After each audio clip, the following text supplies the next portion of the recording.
सभी दोस्तों को जय हिंद, नमस्कार। जैसा कि बोर्ड पर लिखा हुआ आप देख रहे हैं, एग्जाम के अंदर तुक्का कैसे लगाएं, अंदाज से क्वेश्चन हल करना। तो देखिए, एक चीज़ तो मैं आपको पहले बता देता हूं कि अगर आपने पढ़ाई नहीं है, बिना स्टडी किए हुए आप तुक्का नहीं लगा सकते। अगर आपने ये नहीं किया है तो आपके पास में कोई ऑप्शन नहीं, फिर तो आप सारे तुक्के ही लगाओ। चाहे तुक्कों से सिलेक्शन आपका नहीं होगा, सिलेक्ट आप नहीं होंगे, आप ये आपका नहीं होगा। तुक्के, एक चीज आपको बता दूं, एग्जाम के अंदर आप कोई भी एग्जाम दो, ऑल इंडिया के अंदर, चाहे स्टेट एग्जाम दीजिए, चाहे आप सेंटर का एग्जाम दीजिए, कोई भी एग्जाम अगर आप देते हैं, आपको लगता है कि आपने 60% क्वेश्चन हल कर लिए हैं और आपके ये सही है।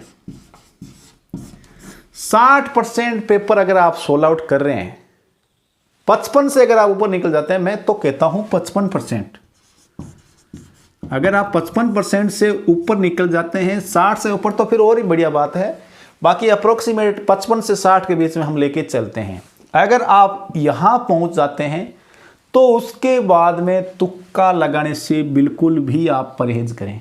तुक्का आपको ऐसी हालत में बिल्कुल भी नहीं लगाना है, क्योंकि आप सिलेक्शन की दौड़ में शामिल हो जाते हैं, 60% क्रॉस करते हैं, वहां पर तुक्का नहीं लेना है, रिस्क नहीं लेना है, क्योंकि नेगेटिव मार्किंग होती है तो क्वेश्चन गलत होने के साथ में वो अलग से नंबर लेके जाता है, तो वो आपके लिए रिस्की हो जाता है। अब मान लो कोई आदमी है जिसने, जैसे कई एग्जाम के अंदर होता है, पार्ट वाइज होता है, ए बी सी और डी, सभी के अंदर कंपलसरी है कि आपको यहाँ इतने इतने % आने चाहिए। वहां पर आप इसका इस्तेमाल कर सकते हैं। मान लीजिए सभी के अंदर आपका 40% कंपलसरी है, अब 3 में आपका 40% हो रहा है। यहां मान लीजिए आप 10 क्वेश्चन है, जैसे 10 क्वेश्चन है और आपके यहां पर 3 क्वेश्चन तो आपने एक्यूरेट कर दिए, आपने एक्यूरेट 3 क्वेश्चन कर दिए।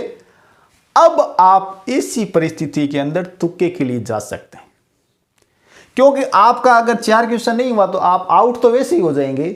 तो यहां पर आप तुक्का खेलिए, फिर तुक्का एक नहीं, फिर जो पीछे क्वेश्चन जो बच रहे हैं आपके यहां पर 7 क्वेश्चन, उन सभी में तुक्का लगाइए। तो सभी में ऑप्शन अपने हिसाब से भरो, एक ऑप्शन भरो, हो सकता है वहां 7 क्वेश्चन में से 2 क्वेश्चन आपके सही हो जाएं, तो नेगेटिव मार्किंग में आप यहां पर निकल सकते हो, लेकिन चांसेस बहुत कम होते हैं। और दूसरा केस कब बनता है कि जैसे मैं आपसे पूछ लेता हूं कि राजस्थान की राजधानी कौन सी है, यहां जैसे मैं आपको ऑप्शन देता हूं, यहां पर 4 ऑप्शन देता हूं, जयपुर, जोधपुर, जोधपुर बाद में दे दिया मैंने दिल्ली, और एक देता हूं मैं आपको मीरपुर। 4 ऑप्शन आपके सामने हैं, यहां तुक्के की पॉसिबिलिटी आपकी बन सकती है। ऐसे क्वेश्चन के अंदर आपको क्या करना है, जो असंगत है उसको हटाते चलो। तो पहली बात, मीरपुर आ गया, ये भारत के अंदर ही नहीं है, तो राजस्थान की राजधानी हो ही नहीं सकता। दिल्ली अलग से स्टेट है, राजस्थान के अंदर हो ही नहीं सकता। अब बचे आपके 2 ऑप्शन, जयपुर और जोधपुर।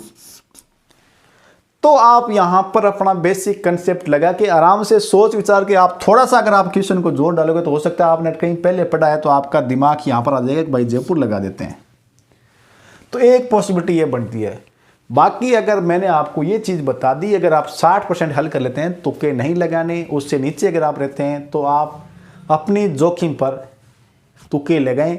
लेकिन अमूमन कई बार ये होता है कि आप 55% पेपर हल कर लिया और आपको लगा कि यार 45 क्वेश्चन पीछे और बच रहे हैं, 100 में से 45 क्वेश्चन अभी भी रिमेनिंग है, तो मैं तुक्के लगा लेता हूं। ध्यान रखना, नेगेटिव मार्किंग है ना, वहां तुक्के नहीं लगा। जहां नेगेटिव मार्किंग नहीं है वहां तो चाहे पूरी ठोको, कोई दिक्कत नहीं, नुकसान होना नहीं। तो अगर आपने ये 45 क्वेश्चन करने गए और यहां पर आपके 40 क्वेश्चन अगर गलत हो जाते हैं और 5 क्वेश्चन आपके सही होते हैं यहां पर, तो 1/4 से आपके कितने गए, 10, यानी 5 और 5 क्वेश्चन ये यहां से और ले जाता है, पीछे आपके 50 बचे। और फाइनल रिजल्ट सपोज कीजिए रिजल्ट आता है और फाइनल कट ऑफ आपकी 52% रहती है। तब जितना दुख होता है ना, तो उतना दुख शायद ही जिंदगी में कभी होता है। फिर अपन सोचते हैं यार तुक्के नहीं लगाते तो बहुत बढ़िया होता। तो ये चीज आप ध्यान रखिए, तुक्का लगाएं, सोच समझ के लगाएं। अगर आपने पहले पढ़ा है तो आप उस क्वेश्चन पे जोर देके दिमाग से आपका रिकॉल हो जाता है। पेपर को ध्यान में रखते हुए तुक्के लगाएं, इस टर्म्स में आप लगा सकते हैं। जब आपको पता है कि हमारे पास खोने के लिए कुछ नहीं है तो आप तुक्का लगाएं। बाकी एक चीज बता दूं, तुक्कों से सिलेक्शन, पूरे पेपर में तुक्के लगाओगे आपका सिलेक्शन नहीं हो सकता। बाकी सटीक जो रेयर केस के अंदर मान लो सिलेक्शन की पॉसिबिलिटी हो जाती है। उम्मीद करता हूं आप इस चीज को ध्यान में रखेंगे। आप सभी दोस्तों को जय हिंद, नमस्कार।